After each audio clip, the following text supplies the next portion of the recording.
Caros alunos e alunas, estamos finalizando o slide número 20, que trata da culpabilidade. O terceiro elemento no conceito analítico de crime. Culpabilidade consiste num juízo de censura e reprovação que a sociedade tem em relação ao fato e à conduta do agente. O terceiro elemento da culpabilidade é a exigibilidade de conduta diversa.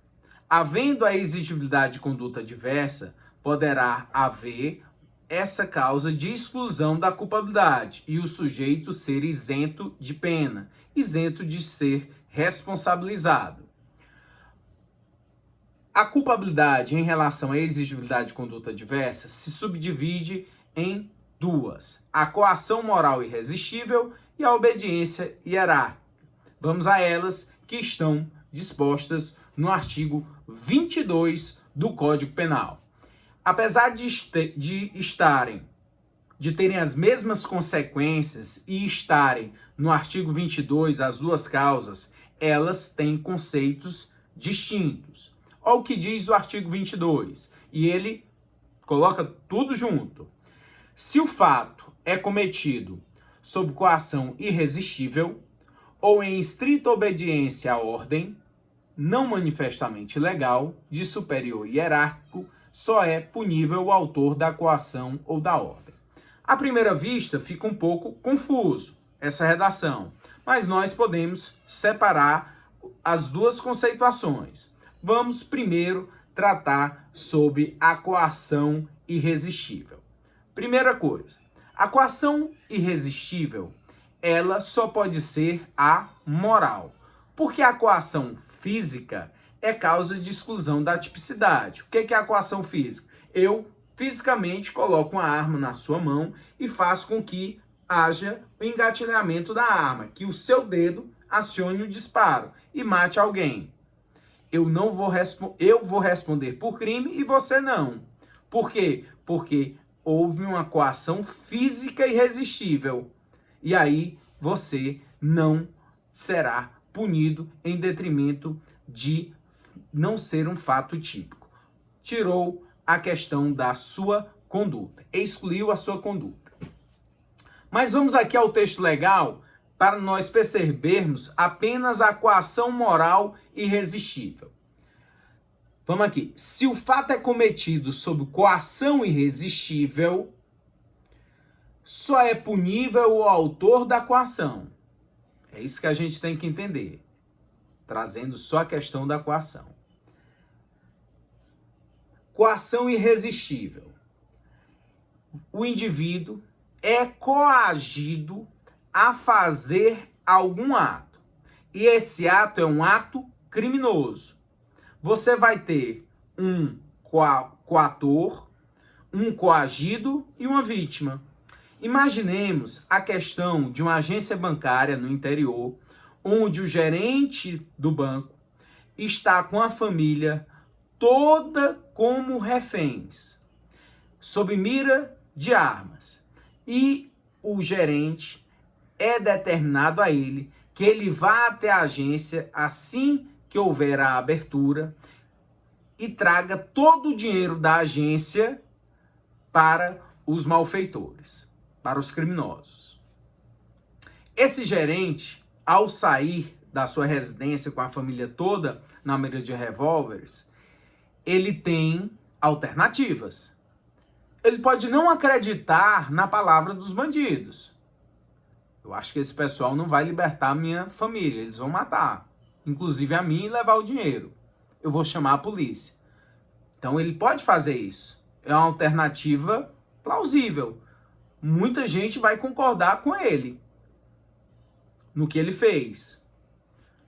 Mas a grande maioria vai entender que ele ir até o banco e retirar esse dinheiro, levando para os criminosos, ele não deve ser punido. Não há uma reprovação, uma censura sobre sua conduta. A maioria faria daquela forma. Então o homem mediano teria essa conduta. E isso é o quê? Uma coação moral irresistível trazendo a isenção de pena em detrimento da culpabilidade, em detrimento da inexigibilidade de conduta diversa. Vamos aqui às características.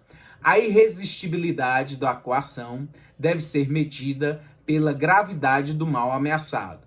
É indiferente que a vítima do mal seja o próprio coagido ou alguém de suas ligações afetivas. No caso de coação resistível, não haverá exclusão da culpabilidade penal. Claro, se eu poderia resistir, se a ameaça que me foi feita era uma ameaça resistível, se não era um mal tão grande assim, claro que eu poderia resistir e aí eu sou responsabilizado. Agora o conceito e os requisitos para a obediência hierárquica. Vamos voltar aqui ao texto legal e trazer o que é a obediência hierárquica conforme o artigo 22. Se o fato é cometido em estrita obediência à ordem não manifestamente ilegal, de superior hierárquico, só é punível o autor da ordem. Então nós conseguimos abstrair o conceito dado pelo legislador da obediência hierárquica. Eu vou obedecer a uma ordem manifestamente legal, com aparência de legalidade. De quem? De um superior meu. Superior de direito público, não é de relações privadas. Não é de patrão com empregado, de pai para com filho. São relações de direito público. É do juiz para com os serventuários da justiça, do juiz para com o soldado, para com o delegado, do delegado para com seus subordinados, agentes de polícia, inspetores, escrivães e sucessivamente nas relações de direito público.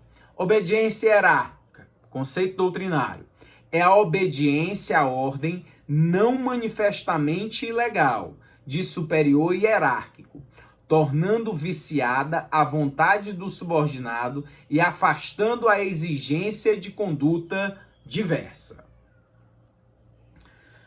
No serviço público, quem exerce função pública é obrigado, em princípio, a cumprir as ordens do superior hierárquico. A ordem pode ser manifestamente ilegal ou criminosa.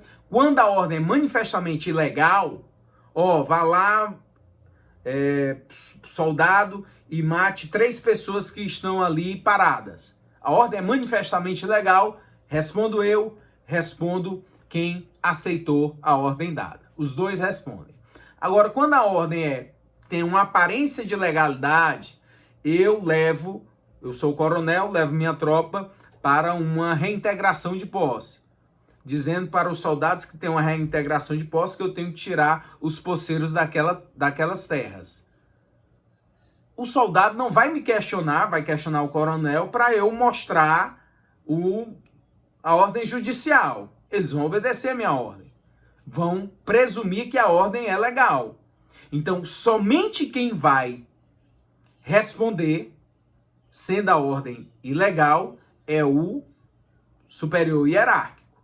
Quem obedeceu, quando a ordem era manifestamente legal, tinha aparência de legalidade, o subordinado que obedeceu aquela ordem não responderá. No primeiro caso, há crime do superior e do inferior hierárquico. Logo, há uma situação de coautoria. No segundo caso, se a ordem for cumprida por aquele que acha que a ordem é legal, não será culpável, basta que alegue estrita obediência hierárquica, não manifestamente ilegal. O superior que deu a ordem responderá pelo crime cometido, agravado pelo artigo 62, inciso 2. Um tempo desse eu peguei um caso em que um coronel da Polícia Militar, ele andava pela região metropolitana à procura de pássaros silvestres. E aí ele determinava o soldado que dirigia a viatura para parar em certos locais, normalmente casas comerciais, e ia lá, que é muito comum, é costume no interior ter pássaros silvestres, ele ia lá, apreendia aqueles objetos, falava com o cidadão e levava embora. Não fazia procedimento criminal algum, de crime contra o meio ambiente. E o soldado ele disse o quê? Que só obedecia a ordem do coronel. Parava no local, ia lá, obedecia, pegava as gaiolas e cumpria o seu serviço. Então, somente ao final, o coronel é que foi condenado pelos crimes, os abusos de autoridade que foram cometidos. E o soldado acabou sendo isento, alegando que a ordem, para ele, pela consciência dele, pela capacidade que ele tinha naquele momento, ele apenas obedeceu à ordem. Exigibilidade de conduta diversas, causas de exclusão, obediência hierárquica, ordem de autoridade superior, os requisitos e hierarquia de direito público, a ordem ilegal, ilegalidade não manifesta porque tem que ter essa aparência de legalidade em relação à ordem. Se a ordem for totalmente ilegal, a gente está aqui em uma blitz e aí o soldado está no patrulhamento quando passa um motoqueiro sem camisa e passa em velocidade, furando a blitz. Aí o coronel superior lá determina: atire, soldado. Deu um tiro. O sujeito desarmado, de costa, já em fuga. Essa é uma ordem manifestamente ilegal. Se o soldado obedecer e der um tiro nas costas desse rapaz, os dois serão punidos. Os dois responderão por homicídio, porque a ordem é manifestamente ilegal. Pode haver coação moral devido à obediência hierárquica, mas somente se a relação de subordinação for pública. Não se consideram as relações de parentesco e as privadas, patrão, empregado, coroinha para com o padre. Devem estar presentes os requisitos formais de uma ordem, e esta deve ser dada por superior hierárquico e não pode ser manifestamente ilegal. Então, essas são as causas de exclusão da culpabilidade que vão isentar a responsabilidade, porque não há perante a sociedade um juízo de reprovação e censura àqueles que praticaram o fato. Então deve haver a isenção. Então nós vimos a questão da imputabilidade, da inexigibilidade de conduta diversa e do potencial conhecimento da ilicitude, tanto no artigo 26, artigo 21 do Código Penal, e a doutrina traz diversos outros exemplos para esse tema, ok? Forte abraço e até o próximo vídeo.